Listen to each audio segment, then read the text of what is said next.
तो बंदूक उसके घर से बरामद हुआ। बंदूक निकालने लगे, अरे अरे अरे रुको रुको, जब तक तो उसने मेरे को गोली मार दिया। जैसी गोली, उसके हाथ पे टैटू बना था, उसने गोली चलाने वक्त में उसको 25-30 नंबर को मैंने ब्लॉक कर दिया। जब भी फोन उठाऊं तो गाली उली देता था, बहुत गंदा गंदा। घटना ये 16 सितंबर का है। ठीक है, 16 सितंबर को हम लोग अपना विश्वकर्मा पूजा का यहाँ पे तैयारी वगैरह कर रहे थे, साफ सफाई का प्रोग्राम कर रहे थे। और ऐसे तो घटना जुलाई से ही चलता आ रहा है। जुलाई में हमारा जो वर्कर थे यहाँ पे, जो स्टाफ थे, जैसे कि पहला मेन जो अपराधी है वो है गौरव राज सिन्हा और उज्जवल कांत, और इन लोग के साजिश करता है। मेरा ड्राइवर है, उसका नाम है विवेक मिश्रा, और एक अंशुमन जायसवाल जो लाइजनिंग के ऊपर मेरे साथ काम कर रहा था। तो जुलाई में गौरव ने कंपनी छोड़ दिया और फिर बहुत सारा पैसा लेके भागा हुआ था। मैंने उसको नॉर्मली टेक्स्ट मैसेज भी किया, व्हाट्सएप भी किया, मोबाइल नहीं उठा रहा था। मेरे हर एग्जीक्यूटिव का और पूरे कंपनी का नंबर को ब्लॉक कर रखा था। मैं नॉर्मली उससे बोला था, भाई मेरा पैसा जो ड्यूज है मार्केट का, जो उसने कलेक्शन कर रखा है, वो पैसा मेरे को दे दो दे दो। बहुत रिक्वेस्ट किया, बहुत हर ढंग से रिक्वेस्ट किया, घर पे भी गया, यहाँ वहाँ खोजा, कहीं नहीं मिला। तो यही घटना अपना चलता आ रहा था। फिर बाद में मेरा ड्राइवर उन लोगों के साथ मिल गया और थर्ड पार्टी से अलग अलग नंबर से, आई थिंक सो कि 25-30 नंबर को मैंने ब्लॉक कर दिया। जब भी फोन उठाऊं तो गाली उली देता था, बहुत गंदा गंदा। और अगर नहीं उठाऊं तो बोलता था कि घर पे फोन कॉल कर देंगे, घर पे बोल देंगे। पूरा परेशान हो चुका था मैं, और अपने आप को बोलता था कि मैं गुप्तेश्वर पांडे का भगना हूँ, जो पूर्व डीजीपी हैं। तो मैं उससे भी डरता था। बोला कि एसएसपी का बजाय होता है, एसएसपी हमको पहचानता है, ये पहचानता है, वो पहचानता है। तो फाइनली एक दिन क्या हुआ ना कि मैं रांची में काम कर रहा था। रांची काम करके लोगों ने मेरे साथ बोला कि भाई मीटिंग करेंगे, शेड्यूल करेंगे, आपके ऑफिस में कोई स्टाफ नहीं होना चाहिए, हम लोग शांति प्रिय एक मीटिंग करना चाहते हैं जहाँ पे आपका जो भी ग्रीवांसेस है, जो पैसा आपको लेना है, और मेरा कुछ गोल्ड भी उसके पास है, सोना उसने ले रखा था। इसी दौरान इसी ऑफिस में एक पतला दुबला करीब 6 फुट का आदमी यहाँ पे आ गया, गेट खुला था। तो मेरे से तो मैं उससे पूछा कि भाई अंदर घुस गया तो काम क्या है। वो हम लोग एक बैग देखे तो बात क्या है। तो हमको बोला कि हमको अस्पताल का सामान लेना है। तो मैं बोला भाई बाहर बैठ के, मैं ऑफिस लैपटॉप बढ़ा रहा था, मैं अपोजिट डायरेक्शन में इधर का लैपटॉप बंद किया तो उधर का लैपटॉप बंद करने के उधर गया था। तो जैसे मैं बोला बाहर बैठने के लिए, तो मेरे को फिर वो उसने अब्यूजिंग किया, बोला बहुत बड़ा डॉन हो। तो मैं समझ गया कि मैटर तो फंस चुका है। तब तक तो जैसे वो मेरे को मारता, मेरे पास यहाँ पे ग्लास था, ग्लास फेंक के मैं मारा। तब तक वो भी मेरे को फैट उठाया, एक फैट मेरे को फेस पे दिया, तो मैं बोतल चला के मारा। इनफैक्ट लैपटॉप भी मैं चला दिया, काफी कॉस्टली मेरा लैपटॉप था, टूट गया। ठीक है, तो फिर उसने मेरे को पकड़ लिया, मेरा कॉलर पकड़ लिया, एक फेट और लग गया था मेरे को। तब भी मैं उसका जो पॉकेट पकड़ा, ऐसे पॉकेट पकड़ा, तो वो अपने को छुड़ाने के चक्कर में ना वो सोफा पे गिर गया। मैं इस चेयर पे गिरा, जिस चेयर पे आप बैठे, उसका हैंडल भी टूट गया। तो मैं उस समय लड़ाई के मूड में नहीं था। मैं बोला कि यार कंप्रोमाइज करते हैं, इसको प्रॉब्लम क्या है। मैं कंप्रोमाइज करने के लिए बोला रुको, पहले बात क्या है, मैं उससे बात करना चाह रहा था। तब तक वो झोला से एक टिफिन निकाला, टिफिन मेरे इसी डेस्क पे रखा, फिर बंदूक निकालने लगे, अरे अरे अरे रुको रुको, जब तक तो उसने मेरे को गोली मार दिया। जैसी गोली लगा तो मैं यहीं पे नीचे गिर गया था। गोली कहाँ लगा था? मेरे छाती पे यहाँ पे गोली लगा, जो हड्डी से टकरा के गोली मेरे लंग्स में चला गया। मैं पूरा निमोथोरक्स हो गया, मेरा लंग्स का भी टाइटल वॉल्यूम बहुत ही ये हो गया, वीक हो गया है। जो गैस कैपेसिटी होता है वो मेरा कम हो गया था, बहुत ज्यादा ब्लीडिंग हो चुका था। मैं अप्रोक्स कुछ सेकंड्स के लिए शायद बेहोश भी हुआ था, क्योंकि आंखें आगे लाल पीला ब्लू हो रहा, ऐसा रोशनी आ गया था मेरा। वो लोग करीब 25-30 सेकंड तक रुका, उसके बाद बाहर निकला। ये गेट, हाँ, उसके साथ एक आदमी और आया था, क्योंकि हमको हम देख नहीं पाए, लेकिन फील हुआ कि यहाँ पे दो आदमी या 3 आदमी यहाँ पे मूवमेंट मेरा कर रहा था। आपके स्टाफ वगैरह भी होते हैं यहाँ पे मौजूद या नहीं होते? देखिए सर, गोली लगने के बाद हमको लगता है कि स्टाफ भी हो सकता है, लेकिन मैंने देखा नहीं है, मैं कंफर्म नहीं करता। गोली लगने से पहले आपका नहीं स्टाफ नहीं थे, क्योंकि मेरी जो फैक्ट्री है ना, मेरी फैक्ट्री में सब कुछ भेजा हुआ था, वो विश्वकर्मा पूजा तैयार के लिए। इनफैक्ट मैं भी अपना ऑफिस बढ़ा रहा था। 2 स्टाफ उसी से पहले कुछ देर पहले आए थे, मिठाई उठाई यहाँ का पूजा करने की। टाइमिंग 8:30 बज रहा था, और ये बिल्डिंग जो है बहुत चल पहले, ऊपर में रेस्टोरेंट का किचन चलता है 8:30 रात में। हाँ, 8:30 शाम में। नीचे थर्ड फ्लोर पे होटल्स है जिसमें पार्टी चल रहा था। और नॉर्मली तो मैं 10 बजे रात तक अपने ऑफिस में नॉर्मली सब कुछ जाने के बाद भी मैं काम करता हूँ, टोटल सेल्स पानी का सेटलमेंट करता हूँ, कैश मिलाता हूँ। उसके बाद ही मैं हमेशा रात में अकेले ही यहाँ से गुजरता हूँ, गाड़ी मेरा नीचे ही पार्क रहता है। तो कभी मैंने सोचा भी नहीं था कि ऑफिस के अंदर में, वो भी इतना सवेरे 8:30 बजे, 8:45 बजे के बीच में मेरे साथ ऐसी घटना घट जाएगी। उससे पहले कोई थ्रेड वगैरह सर आपको मिला?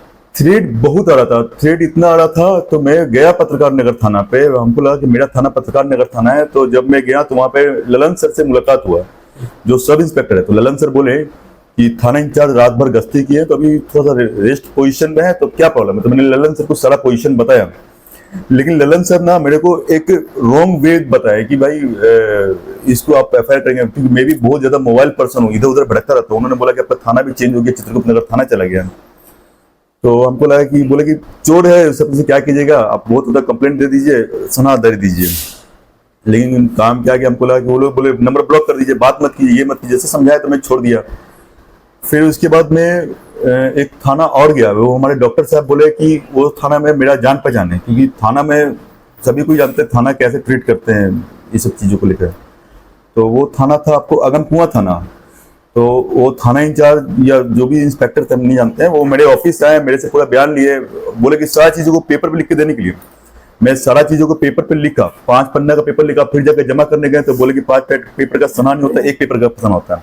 फिर 1 पेपर में कन्वर्ट किया, फिर बोले कि आपका ये नहीं है, आपका घर का थाना है, तो घर पे जाकर एफआईआर कीजिए। तो थाना वाला कभी ये थाना जाओ, कभी वो थाना जाओ, इन लोगों का फोन इतना। इनफैक्ट मेरा गाड़ी में ना मेरा ड्राइवर ने ना वो जीपीआरएस लगा दिया है, जो मेरे नॉलेज में नहीं है कि वो जीपीआरएस में गाड़ी, मैं जहां भी जाता हूँ ना तो मेरा मूवमेंट उस ड्राइवर को मालूम चल जाता है। तो एक दिन मेरे को बोला कि आप थाना के पास हैं, आप जाइए, वहां पे मेरा ये जान पहचान है, वो जान पहचान है। तो मैं थोड़ा भयभीत भी हो गया कि थाना वाला से इसका जान पहचान है, और उसका फादर भी शायद बक्सर में वो दारूला में पुलिस है। तो मैं बोला कि चलो हटाओ, नंबर ब्लॉक करके, मैं काम वाला आदमी हूँ, इधर उधर फिर भड़का। फिर मैं अहमदाबाद चला गया था, फिर अहमदाबाद से फिर रांची चला गया। उसके बाद एक कांड, चित्रगुप्त थाना में आप गए तो वहाँ पे क्या कुछ हुआ? चित्रगुप्त थाना नहीं जा सका मैं, नहीं जा सका। नहीं जा सका क्योंकि उसको लोकेशन, कैसे बना दिया? एफआईआर जब मेरे को गोली लगा, गोली लगने के बाद वो लोग चला गया, तो मेरे को लगा कि यहाँ पर कोई देखने वाला नहीं था। मैं करीब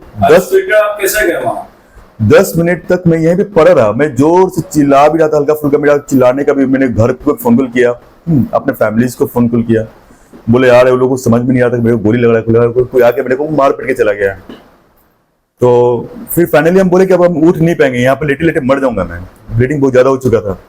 मैं दम लगा के उठा, उठ के नीचे गए, मैं लिफ्ट लेकर, लिफ्ट के पास कुछ लोग थे जो हमको देख के भाग गए।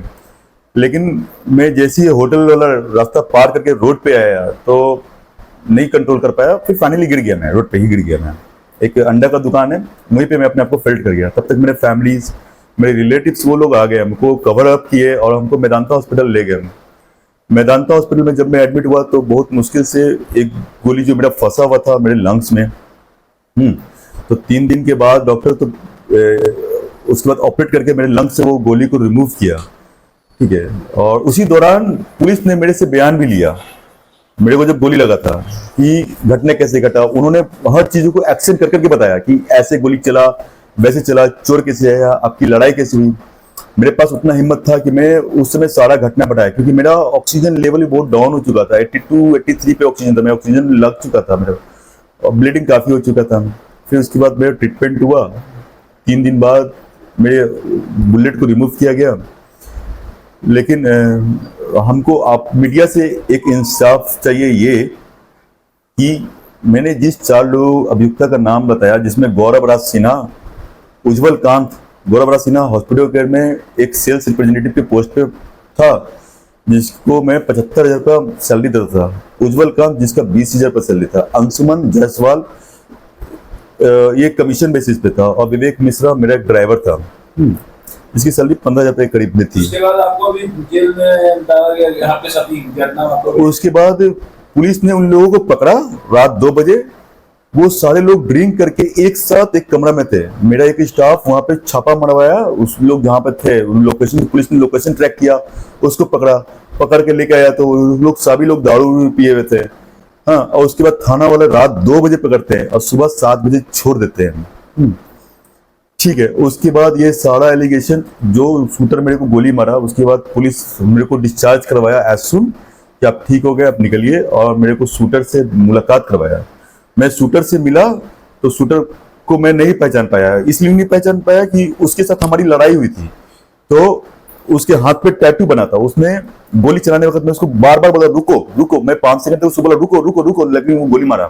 तो मैं उसको जानता हूँ, पहचानता हूँ, ठीक है। वो शूटर नहीं था, उसका पूरा दाढ़ी था, और जो मास्क लगा के भी शूटर था, लेकिन उसके पास दाढ़ी उड़ी नहीं था। नॉर्मली आदमी लड़ाई होगा तो पहचान जाता है शूटर कैसा था, मैं नहीं पहचाना। फिर शूटर को मेरा भी फेस दिखाया पुलिस ने, तुम पहचानते हो सर को? शूटर ने उस समय बोला नहीं पहचानते। फिर मैं घर आ गया। फिर घर में शाम में पुलिस ने फिर मेरे को बुलाया कि एक बार फिर से शूटर को पहचानने के लिए आप आइए। जब मैं थाना पहुंचा ना, तो थाना इंचार्ज एक कुर्सी पे बैठे थे और 5-6 और लोग बैठे थे उनके सामने, वो वर्दी में नहीं थे, और वो लोग ना मैंने कि भोजपुरी गाना गाने लगे हमको देख के, बहुत ही चिल्ला चिल्ला के एक साथ थे। एकदम एक अजब माहौल था, और 2-3 चोर टाइप के नीचे बैठे हुए थे। चित्रकूट नगर थाना में माहौल था। हाँ, तो आलोक सर ऐसे बैठे थे, सामने बैठे थे, और उनके सामने 2-3 पुलिस वाले ही होंगे आई थिंक, या जो भी होंगे सिविल ड्रेस में बैठे थे, और वो चश्मा लगाए हुए थे और गाना गा रहे थे, भोजपुरी गाना। तो हम समझ नहीं पाया कि माहौल क्या है, माहौल क्या है। उसके बाद एक बूढ़ा टाइप का पुलिस उठा, और जो चोर बैठा हुआ था उसको 2 लाठी दिया, वो खड़ा हो गया। खड़ा होने के बाद बोला बोलोगे कि बताओ, तो उसने बयान देने लगा कि ये नहीं, अभिजीत सर ही अपने ऊपर फायरिंग करवाए, और अभिजीत सर ही मेरे साथ लिफ्ट से नीचे उतर गए, बाहर चले गए। तो सर मैं पूछना चाहता हूँ, यहाँ का फुटेज है, हाँ, यहाँ पे खून पूरा पसरा था, मेरा शर्ट, मेरा बनियान, मेरा पैंट, ये सारा फोरेंसिक जांच में भी गया हुआ है, ठीक है। मेरे को बुलेट लगा था, ये चेम्बर में पूरा खून पसरा था। वो मैं आलोक सर से पूछना चाहता हूँ, ये खून का कोई इंसाफ नहीं है, ये इतना खून था, इसका कोई रिप्लाई नहीं है। गोली वहां लगा सर, अब मैं वहीं से वहीं निकल गया, तो यहाँ पे खून क्या चीज का था? आलोक सर हमको आप जवाब दे दीजिए, आप जो हमारे SHO हैं चित्रगुप्त नगर थाना के, ठीक है। उसके बाद ये भी इल्जाम लगा, और हाँ, मेरे पास FIR का पूरा पेपर है, हाँ। और उसके बाद सर क्या हुआ ना, मेरा जो ये बयान है, हाँ सर मैं दिखा रहा हूँ, और जो जिसने सर मेरे को गोली मारा है ना, ये मेरा FIR है। जैसे ये FIR तो मैंने लिखा नहीं था, जिससे मेरे को गोली लगा था, तो पुलिस वाले ने ही इस FIR को लिखा था, ठीक है। तो इस FIR को लिखने वाले पुलिसकर्मी थे, ठीक है। लेकिन जो भी लिखा है सही लिखा है, ठीक है, इसमें नहीं बोलो गलत है। लेकिन जो घटना हुआ ये लिखा पुलिस वाले ने, मैंने बताया ये घटना सिर्फ और सिर्फ पैसा के लिए हुआ। पैसा क्या था कि गौरव राज सिंह ने कंपनी छोड़ दिया, कंपनी छोड़ने के बाद 8.5 लाख रुपया मेरा, हाँ, जो हॉस्पिटल से मेरे नाम पे उठा लिया कहीं कहीं से, और जहां मेरा ड्यूज था वो उठा लिया, न्यू ऑर्डर के नाम पे उठा लिया। अब ये सारे डॉक्टर्स जिनसे वो पेमेंट लिया है, वो मेरे पर चिल्ला रहे हैं कि भाई आपका स्टाफ था, आप पेमेंट करो, नहीं तो माल दो मेरे को। और मैं ट्रस्ट में एक विश्वास पे मैंने अपना गोल्ड दे दिया उसको, उसका सिविल रिकॉर्ड मजबूत करने के लिए, कि वो बोला था बाद में वापस कर देंगे। वो मैं अपना हिस्सा मांग रहा था। इनफैक्ट मैंने ये भी बोला कि अगर पैसा खर्च हो गया है तो धीरे धीरे 50,000 करके 25,000 करके दे दो, काम नहीं करना मत करो। मैंने टेक्स्ट मैसेज किया हूँ उसको, ये सब काम होने से पहले व्हाट्सएप किया हूँ उसको, बहुत सारा कॉल किया, इनफैक्ट उनके घर पे गया, उनकी बहन से मैंने बात किया, सारा काम किया, लेकिन पुलिस वाले को ये रिकॉर्ड नहीं मालूम चलता है। उसके बाद मेरे सारे स्टाफ जो भी है, अजितेश, जयवर्धन, पुष्कर, निभा, प्रज्ञा और भी जितने लोग हैं, उन लोगों का भी बयान ये भी पुलिस कंसीडर नहीं किए हैं कि ये लोग ऐसे मेरे साथ मिसबिहेव, गाली देना, धमकी देना, बोलता है कि गाड़ी का चाबी मेरे पास है, उसमें हथियार रख के आपको फंसा देंगे, आपका बेटा बेटी को स्कूल से उठा लेंगे। तो फिर मैंने अपने बच्चों का जो पीछे से पढ़ता है तो उसको मैंने वहां से हटा के बस स्कूल बस कर दिया। तो बोलता है अरेस्ट किस बिना पे किया गया? अरेस्ट मेरे को किया गया ना कि वो क्या नाम है, जो शूटर ने मेरे को गोली मारा, वो बोला कि अभिजीत सर ने मेरे को पैसा दे के ही गोली चलवाया। सर मैं आप लोग से पूछना चाहता हूँ कि अगर मैं गोली चलाऊंगा तो अगर दाएं बाएं से भी गोली गुजरेगा तब भी सेम धारा लगता है, या मेरे को गोली चलाओ हाथ बाह पे लगा गोली लगाएंगे, ठीक है, या मैं ऐसा करूंगा क्यों? मैं एक सक्सेसफुल बिजनेसमैन हूँ, मैंने बिहार जैसे जगह पे मैंने एक इंडस्ट्रीज डाला है, जो पहला इंडस्ट्रीज है हमारा, जो रजिस्टर्ड इंडस्ट्रीज है, CDSCO के थ्रू अप्रूव्ड इंडस्ट्रीज है। मेरी दूसरी इंडस्ट्रीज मैंने अहमदाबाद में डाल रहा हूँ, मैं अहमदाबाद बहुत दिनों से था। एक शूटर जिसके ऊपर ऑलरेडी 5 मर्डर केस है, जब वो शूटर पकड़ा उसके ऊपर 5 मर्डर केस भी है। शूटर का नाम क्या है? उस शूटर का नाम था कृष्णकांत चौधरी नाम है। सर उसके साथ में एक और शूटर पकड़ाया, ठीक है, वो शूटर तो शूटर नहीं है, ये तो मैं यकीन से बोल सकता हूँ, 500 बार बोल सकता हूँ कि वो शूटर ने जो उसने एक्सेप्ट किया कि मेरे गोली मार, वो नहीं है। जो बयान दिया वो शूटर नहीं है, वो आपको मारा नहीं, वो पुलिस ने शूटर को पकड़ा था और उसका बयान भी है, उसका नाम है टुनटुन, वो बहादुरपुर हौसीपल्ली झुग्गी झोपड़ी में रहता है, उसका भी इसमें FIR कॉपी में डाला हुआ है। तो बंदूक उसके घर से बरामद हुआ, लेकिन आर्म्स एक्ट भी उसके ऊपर लगा, पुलिस ने उसको भी छोड़ दिया। हाँ, जिसके ऊपर आर्म्स, वो बोलता है कि मैंने इसको गोली नहीं मारा, ये सारा अपने ऊपर जो था उसने पैसा ले लिया। इस शूटर जो उसने मेरे को गोली मारा ना सर, उनकी वाइफ ने मेरे को कांटेक्ट भी किया था ये घटना घटने से पहले। तो हमको लगा कोई नॉर्मली कोई इंटरव्यू के लिए कोई लड़की ने फोन कॉल किया है, तो मैंने अंग्रेजी में बोल दिया कि I little now I am busy with some my client, you call me sometime. तो उन्होंने मेरे को व्हाट्सएप ऑडियो भी भेजा था कि सर हमको अंग्रेजी नहीं आता, ऐसे कुछ उन्होंने भेजा, मैं समझ नहीं पाई कि कौन है। तो अभी शूटर जो था उससे मेरी मुलाकात भी हुई थी जेल में, वो जेल में मेरे को मारने की धमकी भी दिया कि आप बाहर जाइएगा, हिफाजत से जाइएगा। एक और कोई आदमी था वो भी बाहर निकलने वाला, उस दिन उसका बेल होने वाला था, तो आप अगर गलत बयान दीजिएगा, हमको ये कीजिएगा, वैसे कीजिएगा, पैसा नहीं दीजिएगा तो आपको हम आपके लिए ठीक नहीं होगा, आप हिफाजत से रहिए। बार बार जेल में ना जाने, जेल में भी बहुत सारी धमकी हमको मिला वहां पर। चैनल के माध्यम से जनता से क्या नहीं, उसके बाद सर क्या कि कोर्ट में मैटर गया, ठीक है। कोर्ट में मैं हाथ जोड़कर उन जज को प्रणाम करता हूँ। उनका नाम था मोहम्मद रुस्तम सर। मैंने कि आप मेरा प्रॉब्लम को समझे रुस्तम सर, ठीक है, और मेरे को मालूम था कि जजमेंट मिल जाएगा मेरे को अच्छा। तो रुस्तम सर ने सारा चीजों को देखा, बारीकी से देखा। जज ने एक अच्छा जजमेंट दिया है मेरे को, ग्राउंड पे बेल दिया है जज ने। मैं तो उसमें नहीं था प्रेजेंट, मेरे भैया थे प्रेजेंट। तो जज ने थाना इंचार्ज आलोक सर से पूछा, अब मैं भी पूछ रहा हूं सर, कि 9 दिन बाद एफआईआर कॉपी क्यों जमा किया गया, जबकि अकॉर्डिंग टू द लॉ कहता है 24 से 48 घंटे के अंदर में एफआईआर कॉपी जमा कर देना चाहिए।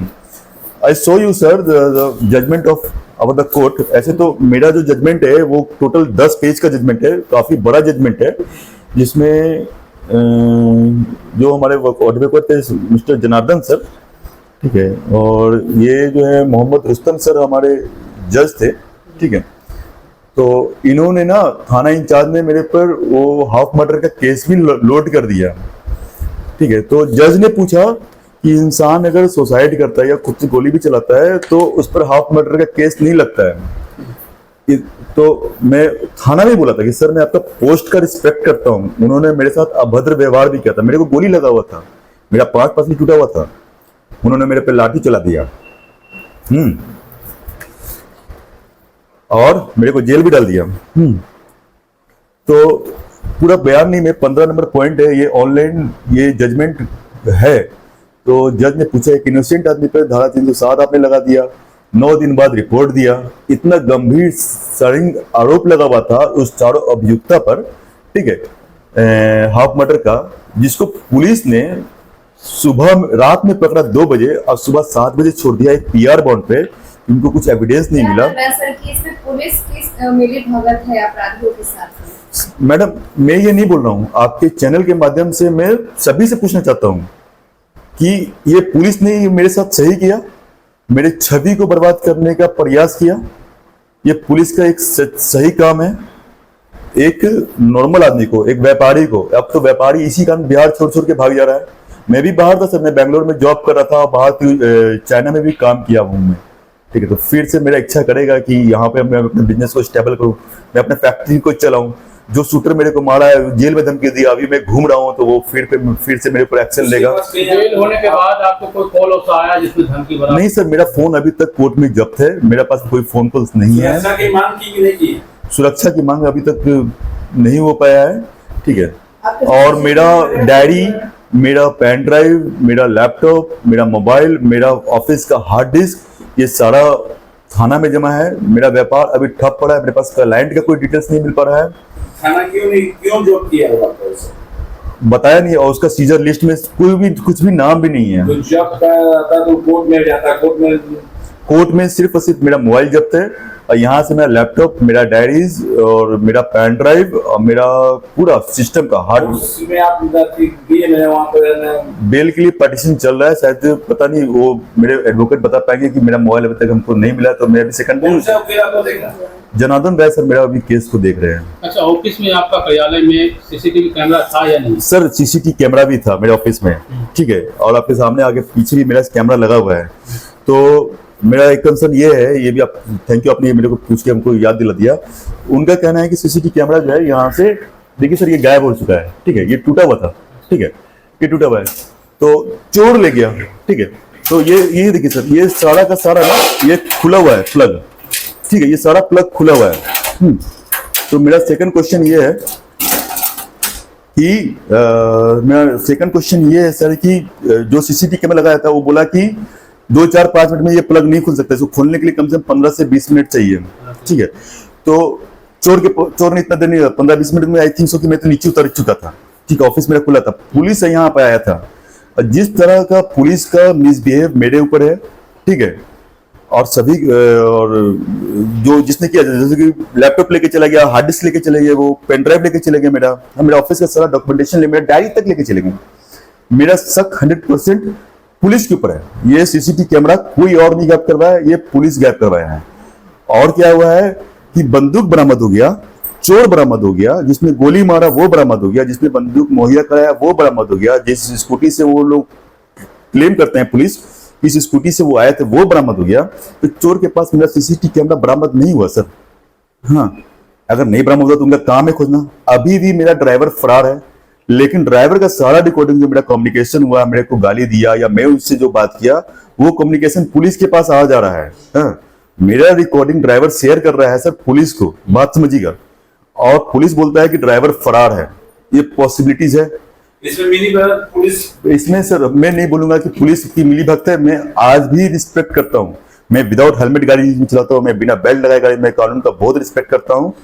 कुछ लोग ऐसे आ जाते हैं अनपार्लियामेंट्री, ठीक है, वो खुद से जज करें, ठीक है। मैं अपना ईमानदारी से बिजनेस करता हूँ, ठीक है। गलत लांछन भी लगाया गया। बिल्डिंग के बाहर भी सीसीटीवी कैमरा होगा। इस बिल्डिंग के बाहर भी सीसीटीवी कैमरा है, ठीक है। पूरा जगह सीसीटीवी, मैं गिरा वीडियो का वो सीसीटीवी कैमरा वहां पे भी है, ठीक है दोस्त जी। और मेरे चैनल की नाना से जनता से क्या क्या मैं रिक्वेस्ट ये करना चाहता हूँ कि जो भी मेरे पर आरोप लगाया गया है, एक और आरोप लगाया, मैं आपसे सॉरी बताना भूल गया कि कुछ अश्लीलता वीडियो को लेकर कि मेरे को एसएसपी साहब का बयान था। माफी चाहता हूँ एसएसपी साहब, थाना इंचार्ज साहब, कि अगर मैंने कुछ शब्द बोल दिया हूँ उसके लिए हम क्षमा प्रार्थी हैं, लेकिन जजमेंट चाह रहे हैं कि पहला जजमेंट ये है कि ऐसा कोई वीडियो हमारा नहीं है। अगर मेरा ऐसा कोई भी वीडियो है तो मैं हर अपराध को एक्सेप्ट कर रहा हूँ। जो भी आप अपराध बोल रहे हैं मेरे पर, हाँ, कि गोली चला गया, ये कर लिया, वो कर लिया, इसके साथ सेटिंग कर लिया, उसके साथ सेटिंग कर लिया, मैं इस चैनल के माध्यम से मैं हर अपराध को एक्सेप्ट कर लेता हूँ। जो हमारे एसएसपी साहब ने बोला कि मेरा अश्लील वीडियो है जिसको लेकर कोई जो मेरा क्लाइंट, मेरा जो स्टाफ था हमको ब्लैकमेल कर रहा था, ठीक है। तो एसएसपी साहब अगर वो मेरे को ब्लैकमेल कर रहा है तो आप इसको हिरासत में क्यों नहीं लिए?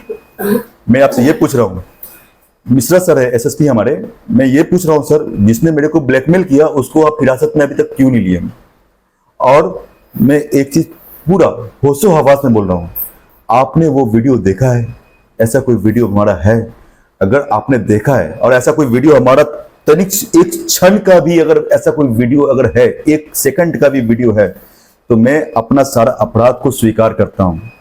नहीं तो एसएसपी साहब, आप एक इज्जतदार, एक अच्छे व्यापारी पर एक झूठा लांछन आप भी लगाए हैं सर। बिना देखे, बिना सच को माने हुए आपने मेरे पे एक झूठा लांछन लगाया है।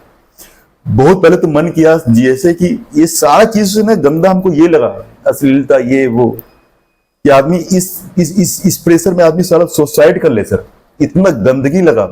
मैं हर दिन इसका जवाब देता हूं लोगों को जो भी मिलते हैं, अभिजीत जी ऐसा था, अभिजीत जी वैसा था। आज 4 लोग जिनसे मैं बात भी नहीं करता था वो भी हमसे सवाल करते हैं, एसएसपी साहब बिना देखे सुने आपने ये जो बयान दिया है तो इसको पुष्टि कर लीजिए। अगर मेरा ऐसा कोई भी अश्लीलता का वीडियो है, एक क्षण का, एक सेकंड का भी अगर है, मैं बार बार रिपीट कर रहा हूं, हमारे महोदय एसएसपी साहब को क्षमा भी मांग रहा हूं आपसे। हूं आप बहुत बड़े पोस्ट पर है, ठीक है, मैं कुछ भी नहीं हूं आप लोगों के सामने।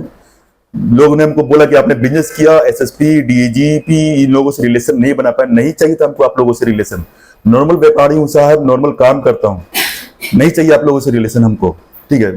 हाँ, प्रॉब्लम होता तो आता मैं आपको, लेकिन आपने मेरे को गलत लांछन लगाया है। और मैं ये कोर्ट के माध्यम से, मैं आप एसएसपी के माध्यम से मैं ये बोलना चाहता हूं कि अगर ऐसा है तो आप मेरा हर अपराध को मैं स्वीकार कर रहा हूं, आप मेरे को जेल कर दीजिए। अगर नहीं है तो आप मीडिया के सामने हमसे माफी भी मांग लीजिए। बस, अपना पूरा नाम? मेरा नाम कुमार अभिजीत है। मैं 2 कंपनी का चला रहा हूँ। एक मेरा हॉस्पिटल केयर है जहाँ पे मैं ट्रेडिंग कर रहा हूँ, एक हमारा सिविल टेक्नोलॉजीज है, ठीक है, जहाँ पे मैं मैन्युफैक्चरिंग कर रहा हूँ बिहार में। दूसरा हमारा सेंटर अहमदाबाद हुआ जहाँ पे मैं लगा हुआ था एक बाहर की कंपनी को यहाँ पे स्टैब्लिशमेंट करने का, ठीक है। मैं व्यापार के और फोकस कर रहा था। इन लोगों ने मेरा ऐसा कमर तोड़ा, ऐसा तोड़ा कि मेरा अकाउंट, मेरा सारा पैसा इधर उधर चीजों में खर्च कर दिया। प्लीज मैं अपना ये बोल रहा हूँ कि इंसाफ मांग रहा हूँ सभी से पुलिस कर्मी से मांग रहा हूँ, एसएसपी साहब से मांग रहा हूँ, डीजीपी साहब से मांग रहा हूँ, आईजी मैडम से मांग रहा हूँ, और जज साहब आपका बहुत बहुत बहुत धन्यवाद। Mohammad Rustam sir, you are really the solicit person, you given the opportunity. हमको मालूम है कि आगे जो भी कार्रवाई होगा, जज साहब और जो थाना साहब जो भी हैं वो अच्छा ही सुनवाई मेरे लिए करेंगे। ठीक है, मैं एक निर्दोष हूँ, प्लीज इसको अच्छा से मेरा निर्दोष साबित कर दीजिए, गलत चीजों मेरे को ना फंसाए। Thank you. लिखिए, लिखिए।